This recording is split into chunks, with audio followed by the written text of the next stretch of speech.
Bonjour à tous et bienvenue sur ce webinaire DailyFX consacré aux vagues d'Elliott et aux fourchettes d'Andrews. Alors bonjour Domi, bonjour Roland, bonjour visiteurs, bonjour Frédéric, bonjour Mike 540. Bonjour à tous, j'en profite pour vous demander si vous entendez bien le son. Oui, alors pour la technique, on y reviendra. Faut-il encore, comme j'ai un casque en fait sans fil, il faut encore que je plug le bon dongle USB, sinon ça ne peut pas marcher. Alors, si vous entendez bien le son, merci de m'en faire part. Bonjour Crapulius, bonjour Chris to Mars, vous êtes nombreux aujourd'hui. Bonjour Bildo, ça fait bien, c'est bien sympathique de vous voir aussi nombreux sur le chat. Alors, avant de commencer, je vais faire un petit rappel des avertissements de rigueur. Vous savez que le marché du Forex et des CFD est un marché qui n'est pas sans risque, notamment du fait de l'utilisation des leviers. Donc à vous de bien comprendre que vous devez protéger votre capital avant tout, donc de protéger vos positions. C'est pour ça qu'entre autres, nous vous alertons en début de chaque webinaire sur le fait que les analyses que l'on vous propose sont à titre d'information et ne constituent en aucun cas des conseils de trading. Donc à vous de prendre vos responsabilités sur vos prises de décision. On essaye, nous, de vous apporter nos lumières, nos zones on va dire stratégiques, nos biais, nos contraintes techniques qui pèsent sur les graphes. À vous de voir si elles correspondent à ce que finalement vous en analysez par ailleurs, et à ce moment-là de voir si vous voulez prendre donc des trades, sachant que quand je prends un trade en général, moi je l'indique, je trade donc en réel, et vous pouvez me suivre sur Twitter @lavallée-nicolas. C'est mon compte Twitter et j'indique donc de temps en temps les prises de position que je fais qui sont toujours relatives, ou du moins très souvent relatives aux analyses que je diffuse en fait donc sur DailyFX.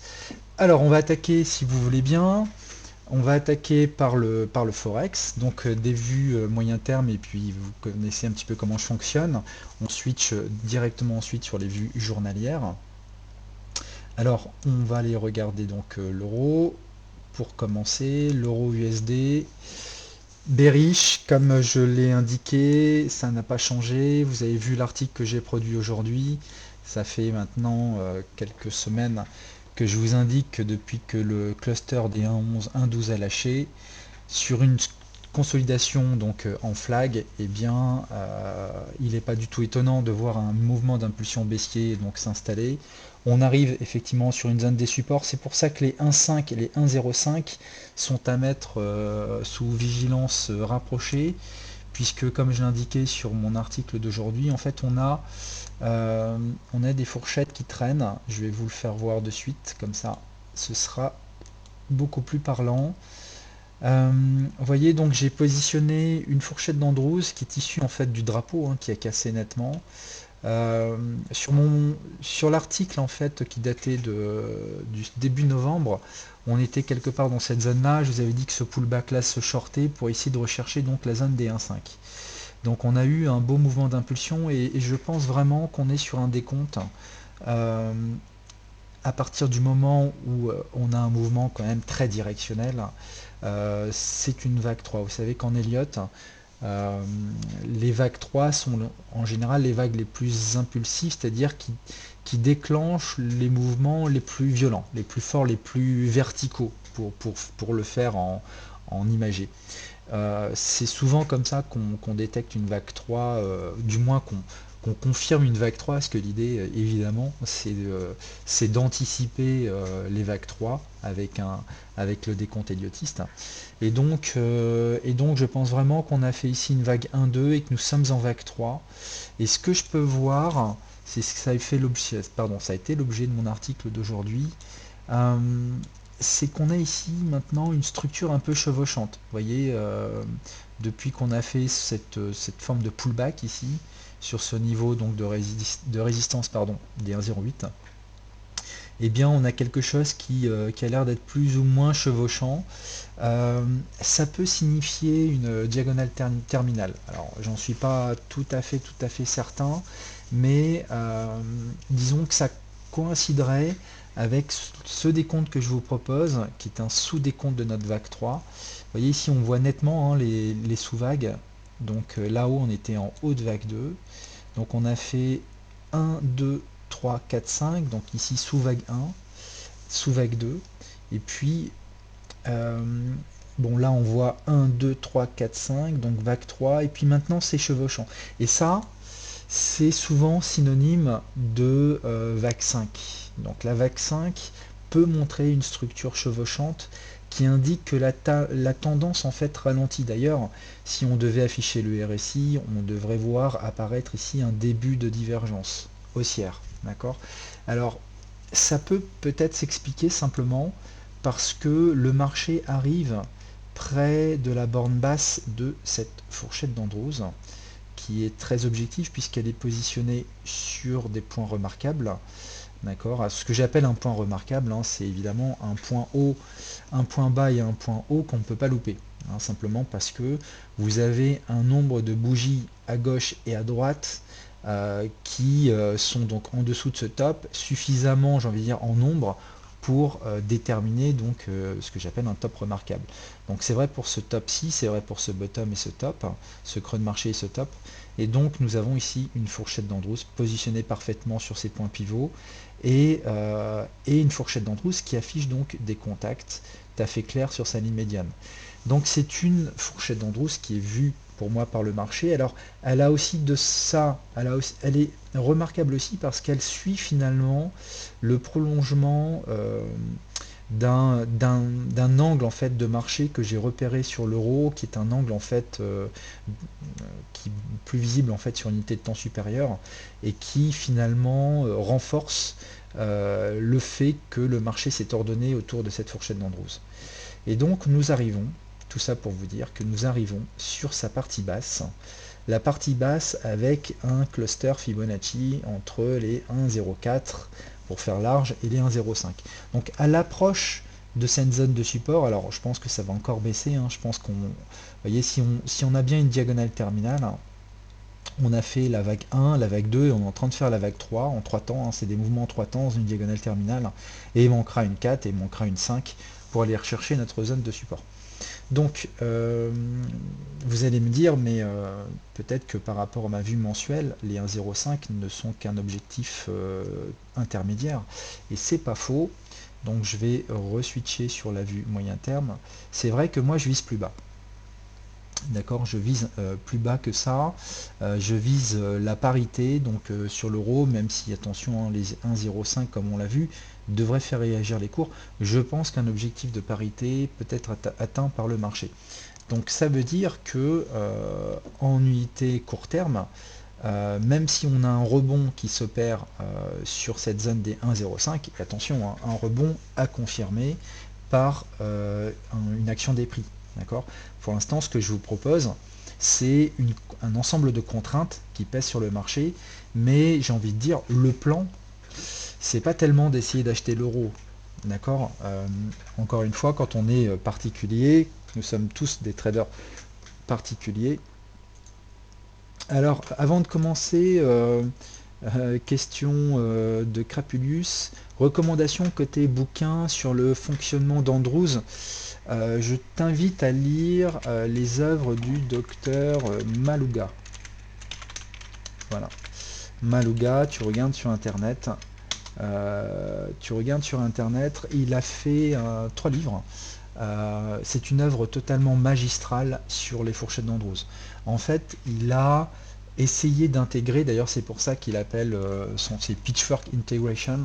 Donc c'est en anglais par contre, hein, il n'y a pas de référence de livre en français. Peut-être qu'un jour, je ferai un livre en français. En tout cas, les bons bouquins sont en anglais.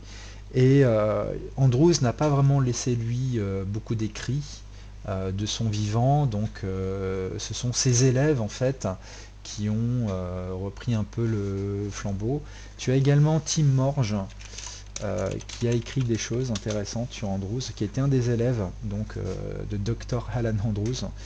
Mais la grosse référence pour moi, c'est Dr. Maluga.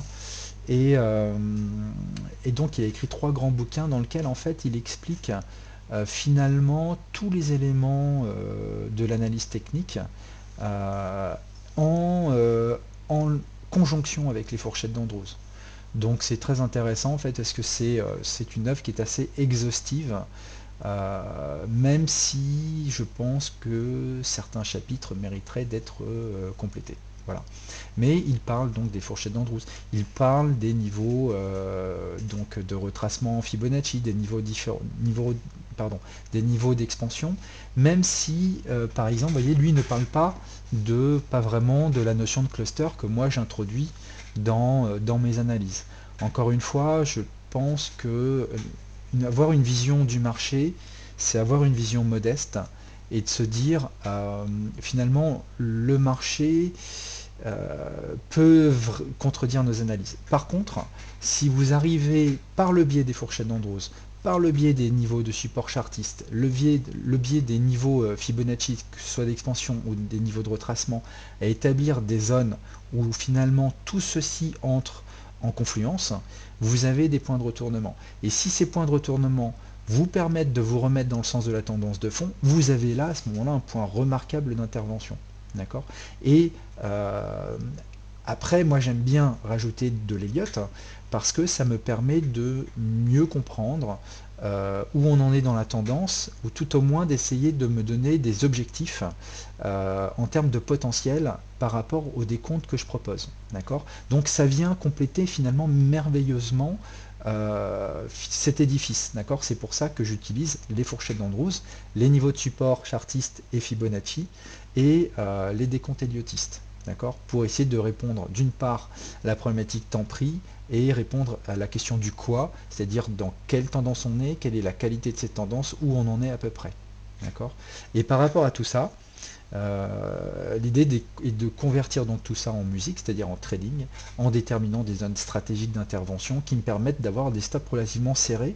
Tout l'enjeu étant de pouvoir neutraliser son risque rapidement et après d'établir des zones de prise de bénéfices progressives, voire de renfort, en fonction des fourchettes d'unités sous-jacentes que vous pourrez trouver. D'accord. Donc voilà, donc si l'anglais ne te pose pas de problème, Crapulus, eh bien c'est une qualité supplémentaire et bravo à toi.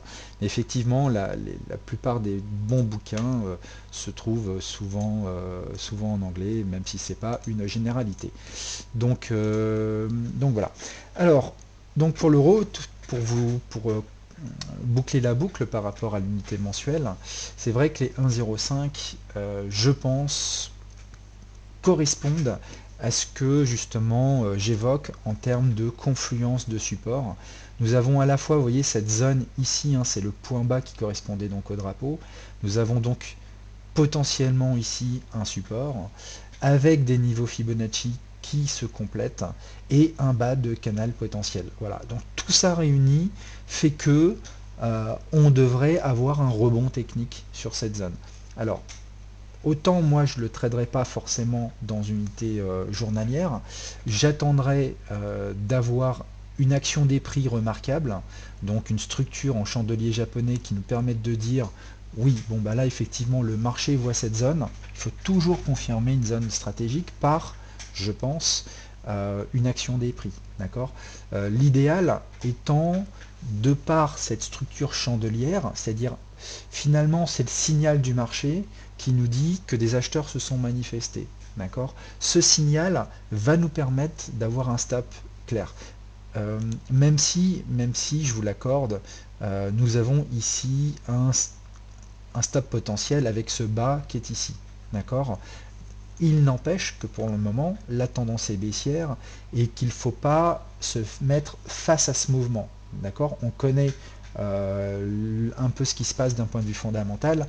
Si au moment où le marché arrive ici, Super Mario nous sort une extension de son QE chiffré qui dépasse toutes les attentes des meilleurs analystes, c'est pas cette zone technique qui va empêcher le marché de nous faire un joli maroubouzou baissier, d'accord, et casser ce point bas.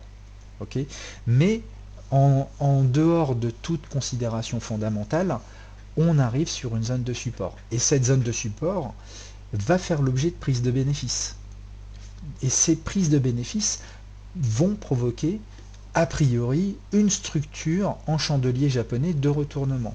Donc c'est ce genre de signal, ou plutôt c'est ce genre d'information que je vais attendre de la part du marché, donc une étoile par exemple du matin, une avalante haussière, ça peut être un rami haussier, vous voyez, il y a différentes structures de retournement, ça peut être un marteau, ça peut être ce que vous voulez en fait, hein, en termes de bougie, mais quelque chose qui corresponde à une psychologie de marché qui va dans le sens donc d'un retournement. Et à ce moment-là, eh bien, on pourra s'attendre donc à un retracement, j'ai envie de dire en trois temps, ça peut être un triangle, puisqu'ici nous avons eu un zigzag, vous voyez, en ABC, donc on peut avoir ici une formation en triangle, mais on peut aussi avoir une formation en zigzag. On n'a pas toujours la règle d'alternance donc héliotiste entre la vague 2 et la vague 4 qui est respectée. Euh, et donc pourquoi pas faire l'objet de trades court terme. D'accord? Parce que l'idée, on l'a compris, c'est pas essayer de se positionner swing sur de l'euro USD contre tendance. D'accord? Donc j'ai envie de dire, moi, pour faire simple, en unité journalière, euh, le plan, c'est si vous étiez shorter, comme je vous l'avais conseillé plutôt sur la zone des indices, eh bien, c'est de prendre des bénéfices ici. Voilà, c'est pas d'acheter, d'acheter, mais c'est de prendre des bénéfices. Après, en intraday, il y a certainement des choses qu'on peut faire si on voit évidemment que cette zone rebondit et que vous ne tradez que l'euro USD. Hein. Moi, j'aurais plutôt envie de vous dire, si on arrive sur cette zone-là, eh bien, que vous étiez vendeur, prenez vos bénéfices et allez voir ailleurs. D'accord? Il y aura certainement d'autres actifs plus intéressants que l'euro pour acheter. Il y aura des actifs qui vont superformer l'euro, ça j'en suis à peu près certain. Donc ça peut être une stratégie. Mais si vous ne tradez que l'euro USD, eh bien tenez compte donc de cette zone de support comme une zone de blocage qui peut faire l'objet d'un rebond technique. Et donc la vraie question, ça va être de se dire, à partir du moment où on a fait une vague 1-2 et ici une vague 3, qui peut se terminer ici, vous voyez en plus on a un beau rapport 1,618 qui est souvent donc synonyme de, fin de vague 3. Hein. Les 1,618 c'est un bel objectif de vague 3. Et bien à ce moment-là se dire ok c'est sympa mais à partir de quand on pourrait essayer de se repositionner finalement short dans la tendance de fond. Et bien si jamais on venait vraiment à faire un point bas ici, comme je vous l'avais indiqué la semaine dernière, c'est vrai que les 1,08, 1,09 seraient de nouveau une zone attractive puisque ça serait un retour sur la ligne médiane. Vous vous souvenez, hein, par action-réaction, quand vous avez un canal Andrews, par action-réaction, la médiane attire les prix. Okay, et donc si elle attire les prix, c'est aussi pour mieux les repousser derrière si cette tendance n'est pas terminée. Ce qui, je pense, n'est pas le cas. Et donc, cette zone-ci, la médiane, va faire office de barrage dynamique. Hein, c'est une oblique. On voit, c'est une oblique, elle s'est polarisée. Eh bien, elle devrait encore offrir cette polarisation. Premièrement, résistance, support, maintenant résistance. Elle devrait de nouveau faire résistance. On arrivera sur une zone de résistance chartiste. Donc, notez bien cette zone stratégique qui est une zone de recherche de short. Alors, moi, ce que j'aime faire, et ça c'est pas des choses que vous trouverez dans le bouquin de Malouga, c'est à ce moment-là ajuster ma fourchette d'Andrews. Si on arrive ici sur un point bas, c'est-à-dire qu'on voit le marché remonter, on aura déjà une première résistance ici qui peut faire blocage, mais ce ne sera peut-être pas le point optimal d'intervention. À ce moment-là, je bougerai ma fourchette sur le point bas et on voit que cette zone correspondra à ce moment-là à la partie haute de ce nouveau canal qui sera du coup un canal de régression. Alors vous allez me dire oui mais ce canal n'existe absolument pas. Vous avez raison et pourtant ce genre de structure fait très souvent réagir le marché. C'est de cette façon que je construis mes canaux de régression. Quand je cherche à shorter, je vais aligner la fourchette sur le dernier bas significatif et la partie haute du canal va, j'ai envie de dire, par report, c'est en fait du chartisme, par report de trendline sur les plus hauts, eh bien, va apporter une résistance. Et à ce moment-là, vous prendrez un bénéfice sur retour de la ligne médiane, puisqu'ici, attention, on peut très bien avoir une vague A, B et C. D'accord? On n'est jamais à l'abri de ça, même si j'y crois pas trop dans le cadre de l'euro USD.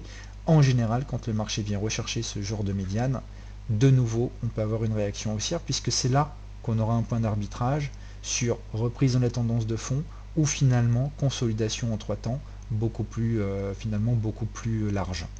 Ok. Alors pour le moment, on n'y est pas encore, c'est de la simulation, on n'a pas fait notre point bas, on est dans une diagonale terminale, un début de divergence haussière, on arrive bientôt sur une zone de support. Attention donc pour l'euro USD. Alors vague 3 plus petite que la 1, donc question de la part de Léonzième. Alors, y a-t-il une vidéo où j'explique la notion de cluster? Elle est en préparation. Encore une fois, je vous le dis, je prépare une offre de formation pour les clients d'EliFX, FXCM, où j'expliquerai justement donc ces différentes notions de cluster et les setups de trading associés. Tac tac tac, donc bonjour, je suis Canou. Et je vous ai envoyé un tweet resté sans réponse. Eh bien désolé, je vais regarder ça. J'ai pas effectivement checké mes messages sur Twitter, je ne manquerai pas de vous répondre. Alors vague 3 plus petite que la 1. Alors oui, alors en fait il n'y a pas de comment dire, il n'y a pas de règle relative d'un point de vue Elliott entre l'amplitude d'une vague 1 et d'une vague 3. Tout ce qu'on sait, tout ce que nous dit Elliott, c'est que la vague 3 doit être ne peut pas être la plus petite entre les vagues 1, 3 et 5. D'accord? Mais elle peut être plus petite que la 1. Ou elle peut être plus petite que la 5. D'accord? Mais elle ne peut pas être la plus petite des 3. Ça, c'est une règle forte. Si ça devait arriver, eh bien c'est que votre décompte est mauvais et qu'il faut le reconsidérer. D'accord? C'est une règle d'or éliotiste. Donc oui, on peut avoir une vague 3 plus petite que la 1. Alors je ne sais pas d'ailleurs dans quel cadre ici, puisqu'ici pour le moment on a une vague 3 qui est bien plus grande que la 1, et dans le cadre d'une diagonale terminale on a souvent une vague 1 plus grande que la 3, ce qui est logique, puisque on a un mouvement qui se restreint, vous voyez, qui finalement donne ce qu'on appelle d'un point de vue chartiste un biseau. Un biseau ici baissier, c'est-à-dire un marché qui n'arrive pas à avoir le même momentum qu'avant et donc structure finalement convergente en biseau. D'accord. C'est pour ça que les vrais biseaux, ce sont des biseaux qui montrent 5 vagues. Quand vous avez 1, 2, 3, donc ici 1, 2, la vague 3 n'est pas terminée, hein. Donc c'est pour ça que pour l'instant c'est une proposition de diagonale terminale. On en saura plus si on a des rebonds qui se font à partir de cette zone-là. Mais donc 1, 2, 3, 4, 5, à partir du moment où dans une structure en biseau chartiste, vous voyez des vagues comme ça, donc 5 vagues, 1, 2, 3, 4, 5, et bien ça renforce en fait vraiment la structure chartiste de biseau et ça améliore nettement les probabilités de retournement. D'accord? Comme dans les triangles, les vrais triangles, ce sont des triangles qui montrent 5 vagues en leur sein. D'accord? Je vois beaucoup parfois de personnes qui me disent qu'on a des triangles en se disant par exemple, voilà, ici, tac, on a eu ça, vous voyez, donc on a eu ici une oblique supérieure, et puis on a une oblique inférieure, donc c'est un triangle. Non, en fait, c'est pas un triangle. Un triangle, ça doit montrer un certain nombre de points de contact sur les bornes hautes et basses, et les vrais triangles, ce sont des triangles qui montrent donc 5 vagues à l'intérieur. D'accord? Et à ce moment-là, vous avez donc ce qu'on appelle un triangle éliotiste avec de grandes probabilités, de bien meilleures probabilités que le marché casse vers le haut. Voilà. Ok, donc ça c'était pour l'euro USD. Alors, sur le GBP USD, donc là on est en unité journée, je ne vais pas vous repasser la vue hebdo, mais grosso modo, bon, vous avez vu, hein, la zone de pullback était bien la bonne. Alors moi j'ai été un petit peu déçu, c'est vrai que quand le marché était arrivé sur les 1,52-53, moi j'avais shorté ce point-là. et je me suis mis stop 0, donc je me suis fait stopper, et je ne l'ai pas, repris, même si, vous voyez, hein, le marché nous avait montré pourtant. Donc la question, qu'est-ce que le marché nous a montré ici en termes de price action? Donc une question que je vous pose. En termes de structure en bougie japonaise, qu'avons donc nous eu comme action des prix de retournement? Alors déjà, hein, je vous pose la question, hein, c'est très facile, hein, c'est une question très facile. Est-ce que vous avez quelques connaissances donc dans les bougies japonaises, les chandeliers? Et donc, est-ce que ici, ça vous parle? Est-ce que pour vous, là, nous avions du price action, quelque chose qui nous permettait de conclure qu'effectivement nous avions donc en chandelier japonais une structure, voilà, une structure de retournement. Et bien, comme le dit Visiteur, nous avions donc une avalanche baissière. Alors vous voyez, ça c'est un price action qui est tout à fait clair. C'est-à-dire que nous avons une première bougie ici, donc montante, avec apparition d'une mèche. Donc plus cette mèche est importante, plus le rejet baissier est important, plus le price action est intéressant. Et derrière, qu'est-ce que nous avons?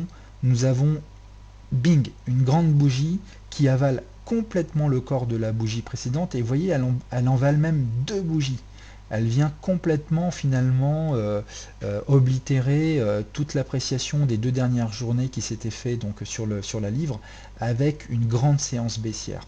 Donc ça, c'est un price action de retournement. C'est effectivement bravo visiteur. Alors, tac. Donc n'hésitez pas d'ailleurs à mettre un pseudo quand vous intervenez sur le chat, parce que si vous ne mettez pas de pseudo, par défaut, donc c'est marqué visiteur, donc derrière visiteur peut se cacher plusieurs personnes et finalement je ne peux pas vous féliciter comme vous le mériteriez. Mais donc effectivement, oui, donc derrière on a eu alors trois soldats blancs, oui, avec ici, attention, une petite structure d'essoufflement quand vous avez des chandeliers qui diminuent. C'est également un signe, ça peut être un signe de léger essoufflement avec un retracement potentiel à venir. Toujours est-il que là nous avions une avalante, et donc sur clôture de cette avalante, c'était, en plus on réintégrait en fait la zone shorteuse de notre fourchette d'Andrews en zone, alors très important ce que je vais vous dire, une structure de retournement en chandelier japonais n'a de sens que si vous la comprenez. Alors vous allez me dire, oui mais ok, vous comprenez ce que c'est qu'une avalante, ça je l'entends bien, que vous la comprenez d'un point de vue analyse technique. C'est-à-dire que si vous ne pouvez pas comprendre pourquoi vous avez une avalante précisément dans une zone, eh bien ça n'a aucune signification. D'accord? Ou alors, prenons le problème à l'inverse, si vous voyez une avalanche baissière arriver sur le marché, et que vous n'aviez et qu'elle apparaît nulle part finalement sur vos graphes, vous n'aviez pas vu de résistance, vous n'avez pas vu de machin, eh bien reconsidérez votre analyse graphique pour essayer de comprendre pourquoi le marché a réalisé une intervention baissière sur cette zone de prix. Si vous n'arrivez pas à comprendre pourquoi vous avez une structure de retournement ici, à quoi elle correspond par ailleurs en analyse chartiste, eh bien c'est intradable.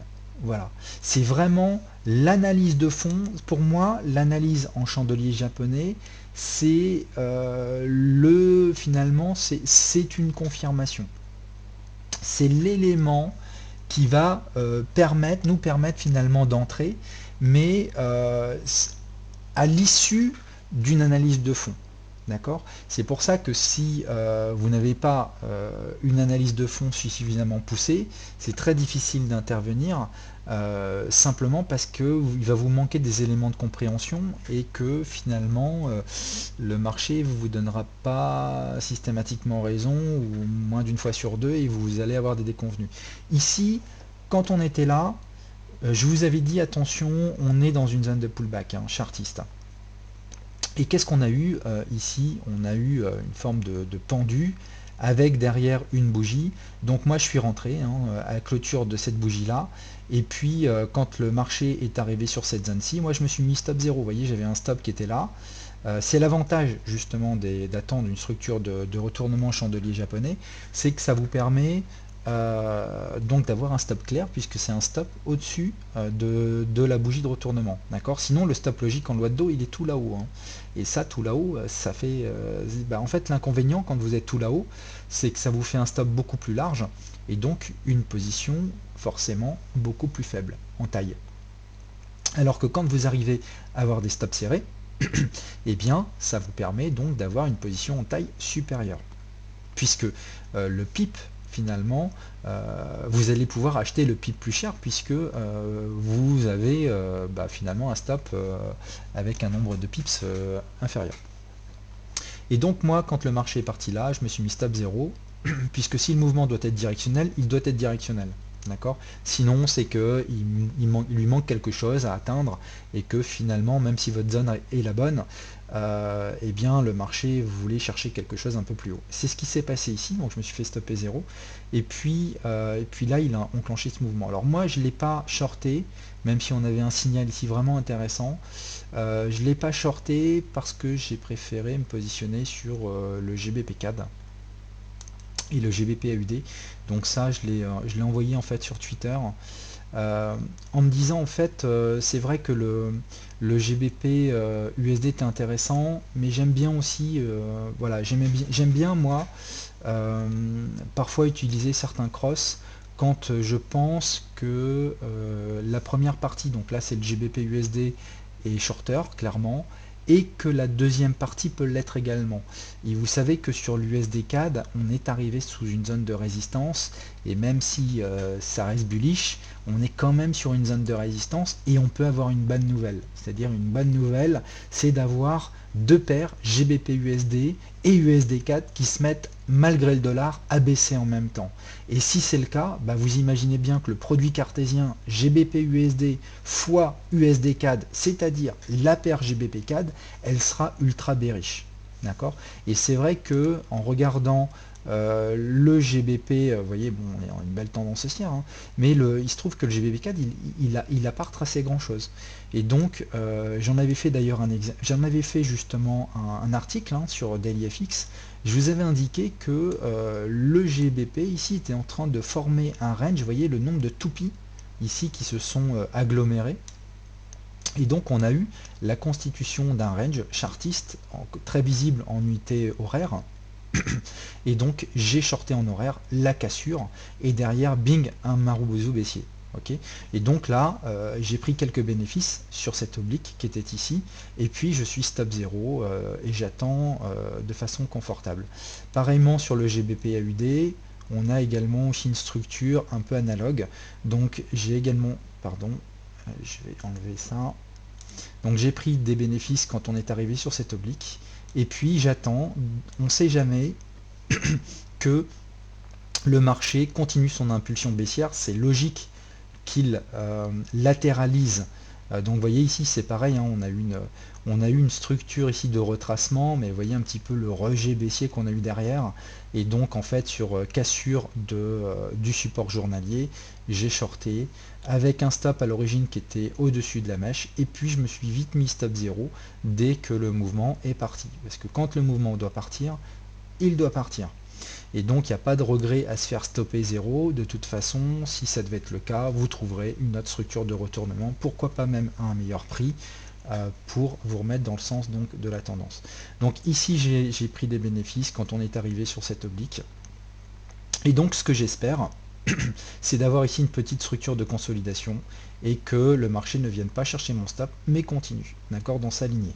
Et s'il continue et qu'il vient chercher la ligne médiane, eh bien, je prendrai de nouveau des bénéfices, et je ne toucherai pas à ma position, je ne baisserai pas mon stop, je laisserai au cas où nous aurions ici en fait une structure de retournement, d'accord, avec pourquoi pas un marché qui continuerait donc à traverser donc cette fourchette là, avec des niveaux d'expansion 100% qu'on pourra se donner comme objectif.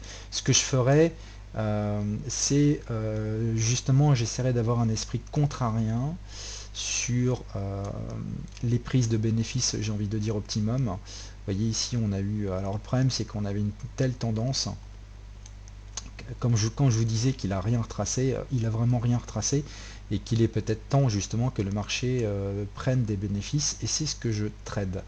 Et vous voyez, si on devait par exemple partir de ce point là, eh bien je mettrais tout naturellement un niveau de retracement à partir de ce point, donc cette vague-ci. Vous voyez, on n'a même pas encore retracé 38,2, d'accord. Donc si c'est une vague 4 sur lequel nous sommes, eh bien vous voyez, les 2,03, les 2,04 seraient un niveau de support qui pourrait faire réagir les cours. Alors moi je vais pas être très ambitieux hein, sur ce trade. Pourquoi? Parce que j'ai quand même un stop qui est super fragile. Hein. Si j'étais entré quelque part là-haut, si j'avais été suffisamment inspiré pour trader ça, je ne sais pas comment j'aurais pu le faire, mais si ça avait été le cas, on peut laisser évidemment courir une position. Mais moi, c'est pas le cas parce que ici, on peut tout à fait avoir un pullback. Vous voyez, si ça doit se transformer en quelque chose d'un peu plus euh, connu en drapeau, par exemple, vous voyez, si on avait une forme de drapeau comme ça, on voit très bien que quand on va arriver sur les 38,2, c'est le bas du drapeau, quoi. Donc là, on devrait avoir une réaction haussière. Alors, si jamais vous aviez une super inspiration et que vous vous dites non, non, ça va aller retracer jusqu'au niveau 61,8, vous voyez, qui est un beau support, on voit que les 50% c'est également un beau support. Donc là, on a des vrais supports, j'ai envie de dire, qui ne peuvent qu'être vus par le marché.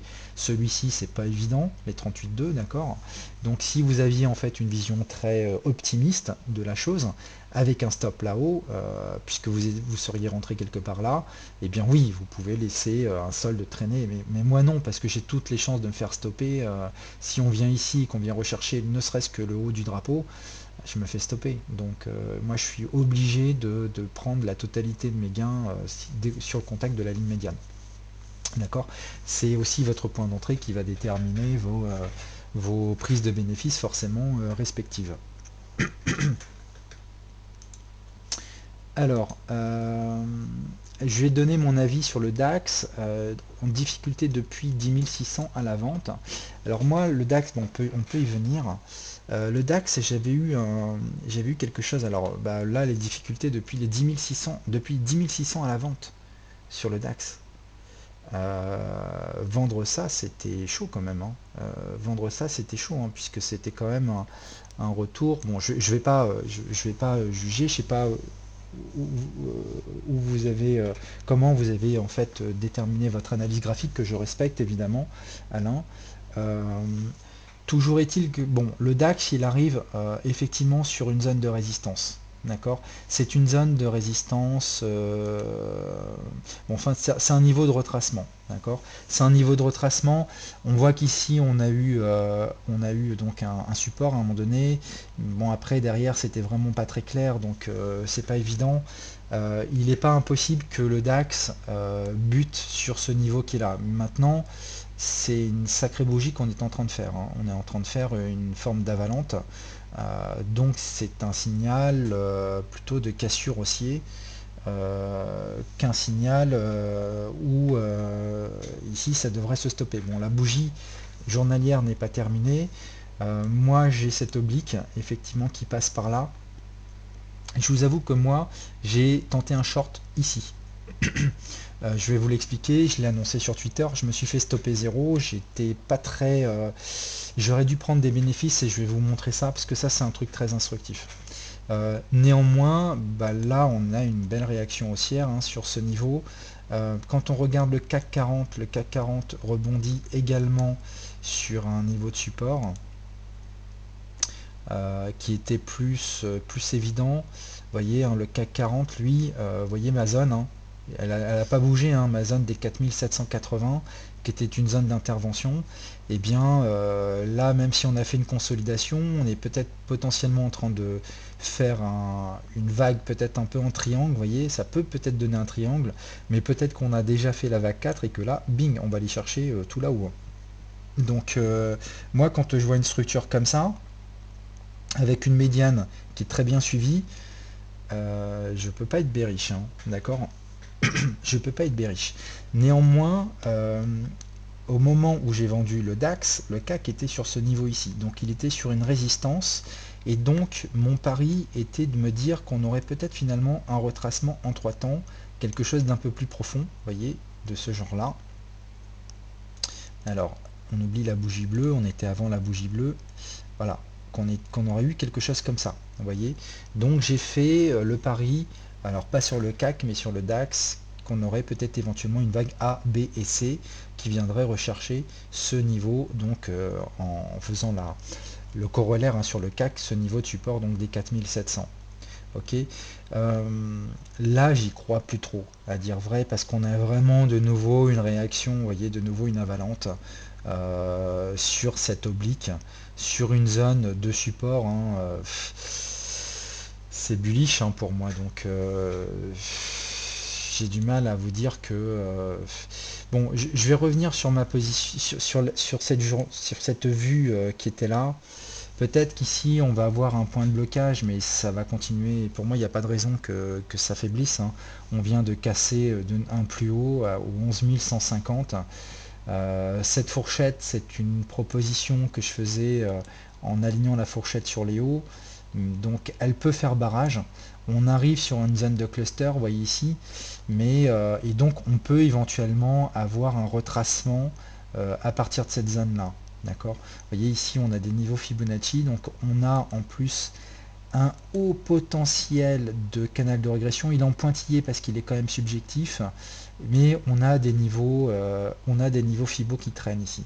Donc potentiellement, on peut avoir une zone de retracement. D'accord. Donc avec cette fourchette d'Andrews que je vais réajuster, si c'est le cas, hein, je disais que cette fourchette d'Andrews, pour l'instant, ce qui est intéressant avec cette fourchette d'Andrews qui, pour l'instant, n'existe pas. Hein. Elle n'existe pas parce que je n'ai pas encore de point pivot clair. Mais je vois un alignement fait sur la ligne médiane. Vous voyez, cet alignement sur la ligne médiane, il est intéressant. Donc même si on va aller faire un plus haut sur le DAX, vous voyez, si je devais réajuster ma fourchette d'Andrews pour la mettre, alors c'est pas celle-ci, quoique celle-ci elle peut disparaître maintenant, si je devais aligner cette fourchette qui pour l'instant juste une simulation, je vais également enlever ça pour plus de clarté, qui est une simulation, vous voyez, si je devais la mettre comme ceci, on aurait toujours notre alignement qui serait à peu près respecté, même si on s'éloigne maintenant de ce point-là, on aurait globalement quand même des zones de contact sur cet angle. D'accord. Et donc, il est possible que quelque chose se forme sur cette zone qui est ici. D'accord. C'est un cluster Fibonacci qui correspond en fait à ces niveaux d'expansion qui sont ici. C'est pas impossible qu'on ait un point de retournement ou au moins un retracement. Voilà, un retracement que le marché réagit sur cette zone. Ok. Donc pour répondre à votre question, Alain 41, mais attention, euh, je ne donne pas un conseil, d'accord. Je vous indique juste que sur mes niveaux d'expansion, si je devais juste considérer cette oblique, on est sur un... Parce que ce canal, il n'existe pas. Hein, c'est pas encore un canal. Voyez, si je devais mettre une fourchette d'Andrews, bon, on arrive sur la ligne médiane. Voyez, cette zone-là, c'est une zone, voyez, ici, les cours ont travaillé la zone médiane. Donc, on pourrait avoir un retour, voyez, vers le bas du canal, c'est-à-dire pourquoi pas un marché qui viendrait rechercher les 10 763. D'accord. Donc ça, c'est quelque chose de faisable. On s'approcherait de votre point d'entrée sans aller le rechercher. Hein. Donc en conclusion, on vient quand même de battre un plus haut. Je ne sais pas où est votre stop. Je ne sais pas du tout où est votre stop.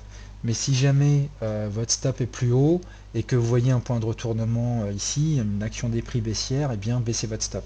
D'accord, je vous le dirais plutôt comme ça. Mais encore une fois, je n'ai pas de conseils à donner. Moi, je dirais juste, si vous étiez acheteur, on a donc 1, 2, 3, 4, et donc on est en train de faire la vague 5.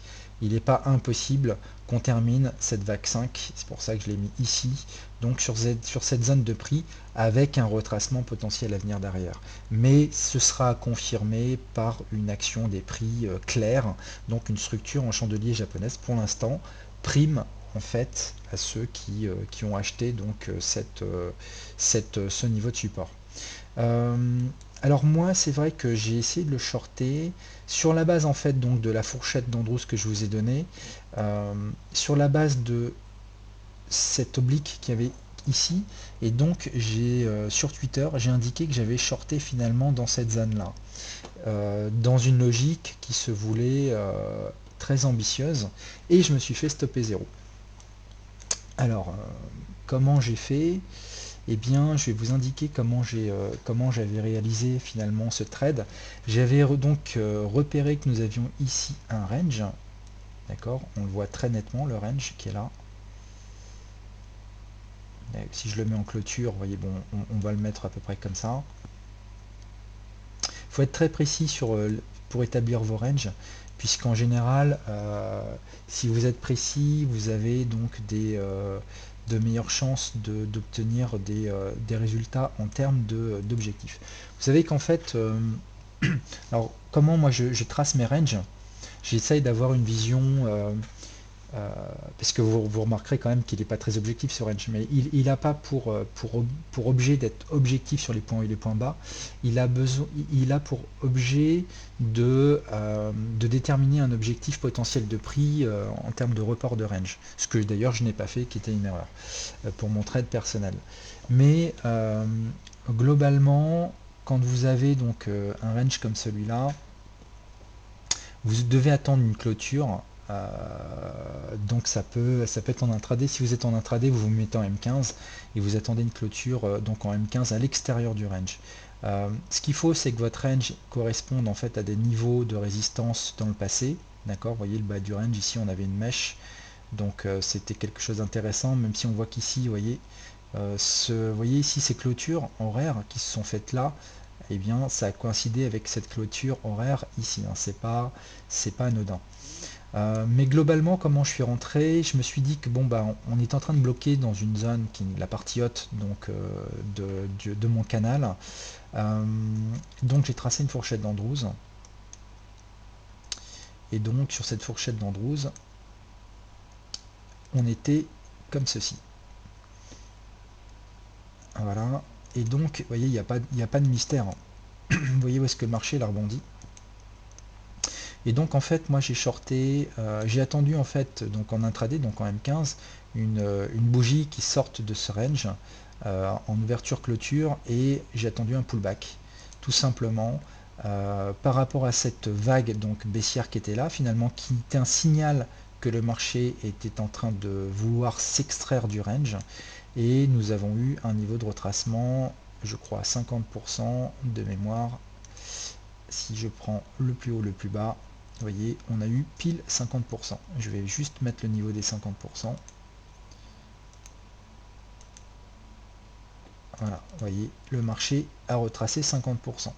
Et donc, même si vous deviez vous faire un report de range, un objectif, comme ceci, en entrant ici avec un stop là-haut, voyez, pour aller chercher le bas du range, vous avez un rapport, en termes d'objectif chartiste, hein, vous avez un rapport 1 pour 3.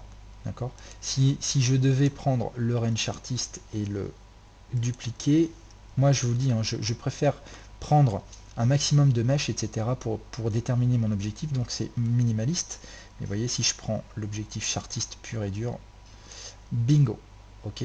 Donc en fait, quand vous êtes ici, le marché a retracé 50%, d'accord.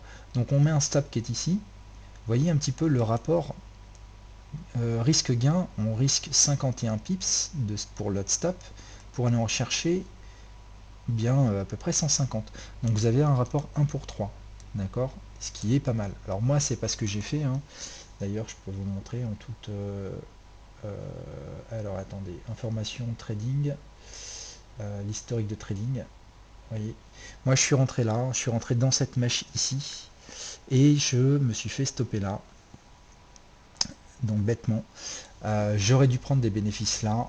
Je ne l'ai pas fait parce que j'avais un plan de trade qui était beaucoup plus ambitieux. Néanmoins, le bon sens aurait été ici effectivement de prendre des bénéfices soit sur le report du range, soit sur le bas du canal, de prendre des bénéfices et laisser un solde traîner. Donc là c'était une erreur. J'étais beaucoup trop gourmand sur ce trade, je pensais qu'on pourrait à partir de ce seuil retracer beaucoup plus profondément. Eh bien écoutez, voilà, c'était une erreur et je l'avoue. Toujours est-il que ce que je voulais vous montrer ici, c'était la logique en fait de trade, c'est de se dire, on a un signal qui est une rupture de range en unité intraday, on attend un niveau de retracement intéressant pour avoir en termes de money management quelque chose de décent, et dans votre plan de trade, après évidemment, il faut savoir prendre des bénéfices de manière à ce que votre trade soit profitable et que finalement, si vous avez par exemple pris des bénéfices et que le marché revient ici et que là vous avez une structure de retournement en horaire, de nouveau donc une mèche, un rami, vous voyez ici on n'a rien eu en fait. Donc quand on est là, supposions que vous vouliez shorter un retour du haut de canal. Ben en fait ici c'est très difficile de shorter un retour du haut de canal pour deux raisons. Je vous fais un petit cours comme ça, vous aurez un petit peu de théorie, vous aurez un petit peu ma façon de voir. En fait, quand on est là, si vous voulez, vous imaginez par exemple que là on va repartir et puis on va aller rechercher de nouveau le bas de canal, on a un canal Andrews. Il est où votre stop? Quand on est là, ok, ici on a un niveau de support, donc on peut d'ailleurs, vous voyez, ici il a un petit peu fait réagir, mais vous voyez, on peut mêcher, on peut me faire même une sale mèche, etc. En fait, un support, ça vous donne pas vraiment de stop. D'accord. Les seules choses qui vous donnent des stops, c'est des hauts et des bas significatifs. Donc en loi de dos, on a eu un haut ici, on a eu un haut là. Donc ça, oui, ça établit des niveaux évidents de, on va dire, de stop technique. Bon, bah quand on est là, vous voyez, pour aller rechercher là, avec un stop qui est tout là-haut, vous n'avez même pas du 1 pour 2. Donc c'est pas possible. Donc en fait, on est obligé d'attendre ici une confirmation que le marché il va continuer de respecter ce canal. D'accord. Il faut, quand vous avez un élément chartiste, un élément graphique, il faut attendre une vérification de la part du marché que les cours réagissent bien sur cette contrainte technique. Parce que si le marché est hyper bullish, il va rien respecter du tout et au contraire il va fracturer, d'accord. Donc en fracturant de la sorte, eh bien c'était quand même pas rassurant, on va dire ici, pour essayer de shorter, d'accord, shorter cette résistance alors qu'il vient de casser le canal Andrews brutalement, sauvagement. Eh bien c'était pas très encourageant parce qu'au contraire maintenant on a une chance, un risque supplémentaire que ce support se polarise et du coup amène de nouveaux acheteurs. C'est ce qui s'est passé, d'accord. Si ici on avait une mèche, un rami, et puis cassure de la rami, bah, ça aurait été très bien, puisqu'à ce moment-là, vous aviez un stop ici, ok, avec un premier objectif de retour des prix vers la médiane. Donc là, vous aviez déjà quasiment du 1 pour 3, et puis un solde qui va traîner, pourquoi pas, pour aller chercher le bas du canal. Et là, au final, avec un trade qui peut avoisiner les 1 pour 4,5, 1 pour 5, en cumulé. D'accord. Ça dépend combien vous aurez pris ici, en fait, de bénéfices, en pourcentage. Ok, donc bah écoutez, donc les indices pour l'instant restent bullish. Vous voyez, on a cette oblique qui est ici. Bah, le marché il est en train de la travailler, hein, donc moi j'ai envie de dire pour Alain 41, il faut surtout pas se mettre en mode espoir, hein. Moi je vous ai donné une petite zone tout à l'heure sur le DAX. Si le marché ne réagit pas sur la zone là des 11 003, il faut vraiment pas s'éterniser sur votre trade, hein. Encore une fois, j'ai pas de conseils à vous donner, mais ça c'est notre vision du DAX. Notre vision du DAX, il peut aller beaucoup plus haut aussi, hein. Donc si la petite zone que je vous ai indiquée fait pas réagir en retraçant, ne vous mettez pas en mode espoir, hein. Les indices restent bullish jusqu'à preuve du contraire, hein. C'est comme ça, hein. Faut respecter donc le mouvement. Si moi je regarde le SP, alors j'ai pas d'analyse héliotiste en journalier sur le SP. Voilà ce que nous donne le SP. J'ai également mis donc une fourchette d'Andrews. La fourchette d'Andrews avec, là pour le coup elle est objective, hein, puisqu'on est sur des hauts remarquables. Vous voyez ici on a haut de marché, bas de marché, ici un haut remarquable. Bon bah on est en train de travailler cette zone là. C'est-à-dire que pour le moment, on est dans cette fourchette haussière, mais on est coincé aussi par cette oblique. Donc vous voyez, moi par exemple, sur le SP, et ça serait une bonne nouvelle pour vous, Alain, c'est que finalement le SP dévisse et viennent battre ce point qui est ici. Eh bien, je vous avoue que si ça devait être le cas, je serais tenté pour le shorter, le SP. Je serais tenté pour le shorter sur la base de cette fourchette d'Andrews, même si pour l'instant c'est qu'une analyse très approximative. Il faudrait que j'y ajoute mes niveaux d'expansion, ce que je n'ai pas fait. Donc pour l'instant, je vous dis, je serais tenté à confirmer par une analyse aboutie. Donc pour l'instant, ça c'est trop sommaire pour donner lieu à un trade. Néanmoins, on est sous le haut d'une contrainte Andrews. Et là, ça veut dire qu'on serait en train de casser un support. D'accord? Vous voyez ce support qui est ici. Si je devais regarder, même si je vais très loin, on voit très bien que c'est une zone qui a fait réagir les cours. Vous voyez, je peux même encore aller plus loin. Bref, vous voyez que les 2070, historiquement, c'est une zone de support. D'accord? Et donc, si on devait repasser en dessous, eh bien, ma foi, il n'est pas du tout impossible que le mouvement reprenne, c'est-à-dire une continuation de ce mouvement en A, B et C, voire 1, 2, 3, 4 et 5. D'accord? Donc, ça voudrait dire que je pourrais jouer, même si on n'est pas certain de l'analyse, je pourrais jouer quelque chose qui, en termes de risque-reward, serait très satisfaisant, puisque avec un stop qui serait placé sur les derniers hauts, donc pour 200, allez on va dire 300 points de stop, eh bien je vais viser cette amplitude qui est ici, c'est-à-dire 1138, donc on est sur du 1 pour 3, tranquillement, et voire plus, hein, puisque ici, si on devait avoir un retour sur la ligne médiane, là on aurait un trade dantesque. Ok.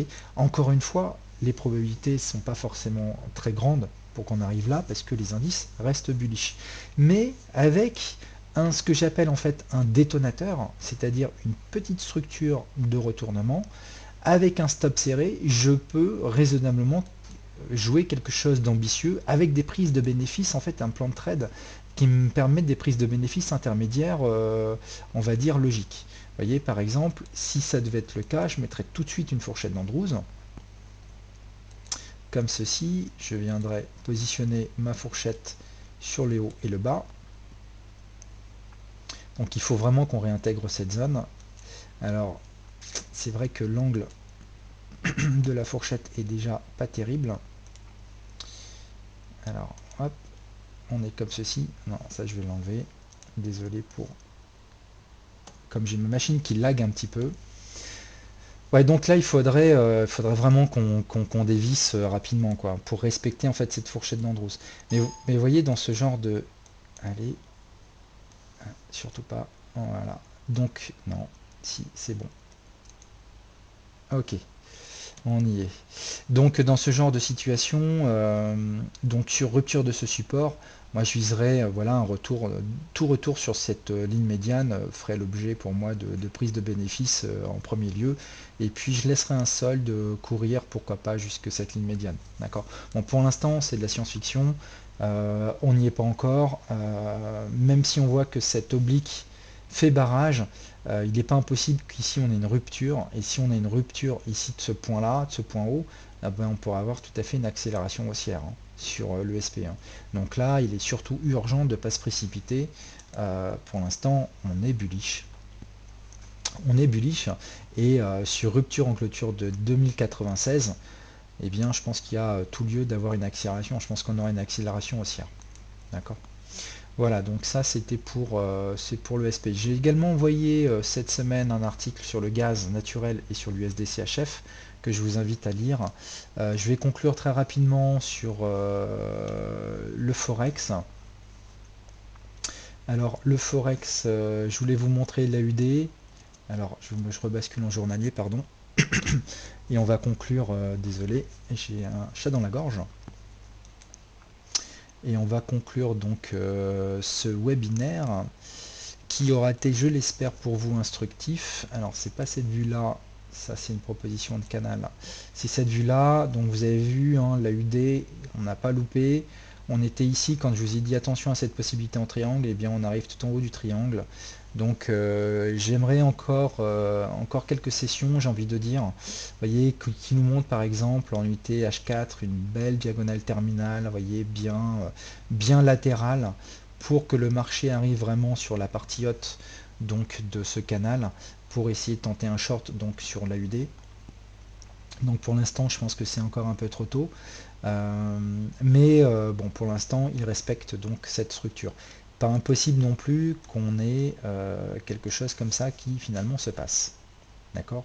Mais comme je vous l'ai expliqué, ici, l'avantage, si le marché vient vraiment rechercher cette partie haute, donc on aimerait qu'il aille un peu plus haut, pour l'instant je ne fais rien, et bien c'est qu'on aurait un stop évident avec déjà un très bon risque-reward pour aller rechercher le support des 0,7080 et laisser un solde courir et laisser un solde courir sur le reste.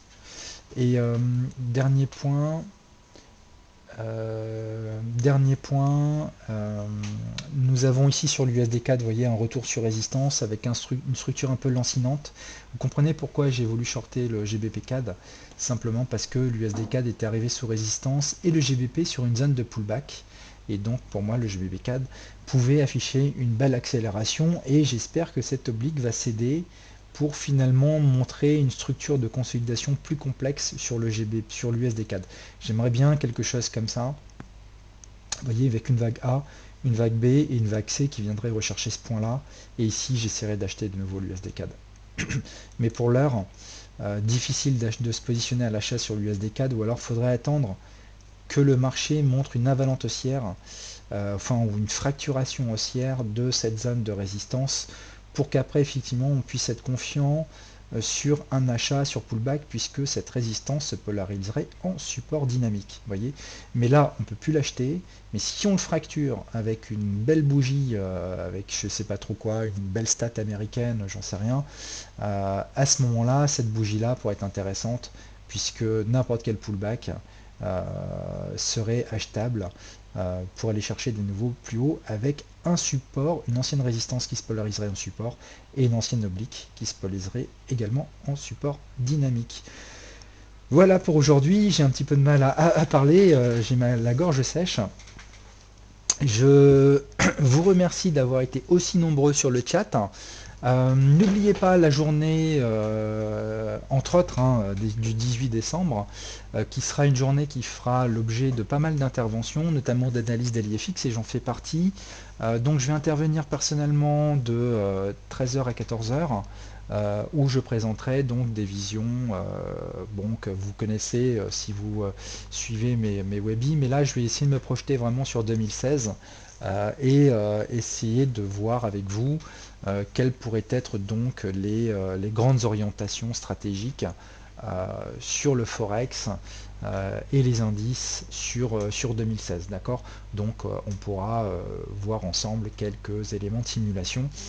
Ça va être une journée passionnante qui cartonne en termes d'audience de plus en plus, qui est un véritable succès d'audience.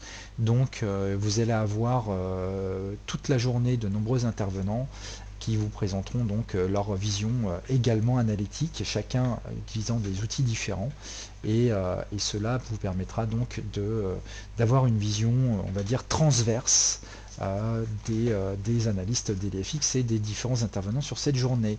Voilà, merci à vous, je vous souhaite une bonne fin de journée, merci Crapulius, merci Alain41, merci à tout le monde, et je vous retrouve dès demain pour un article donc technique. Je ne sais pas encore, vous savez, alors moi pour faire l'article, je balaye le matin, je prends 2 heures et je balaye tous les actifs que j'ai sur la plateforme que je suis, et j'essaye de vous présenter un actif sur lequel il y a quelque chose d'intéressant qui vient de survenir, avec éventuellement une idée ou une opportunité ou une confirmation d'une analyse que j'ai pu faire dans le passé et qui arrive finalement en bout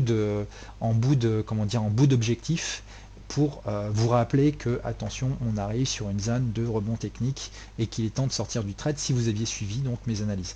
Mais vous pourrez remarquer que je cite systématiquement mes anciennes analyses, ce qui vous permet en toute objectivité de suivre finalement tout le déroulement des analyses que je produis dans le temps et d'en vérifier donc par vous-même le bien fondé, la pertinence. Je n'ai pas tout le temps raison, mais je suis plutôt content quand même du résultat de ce que je produis, et donc vous, ça vous permet vous-même d'en juger de la qualité. Voilà.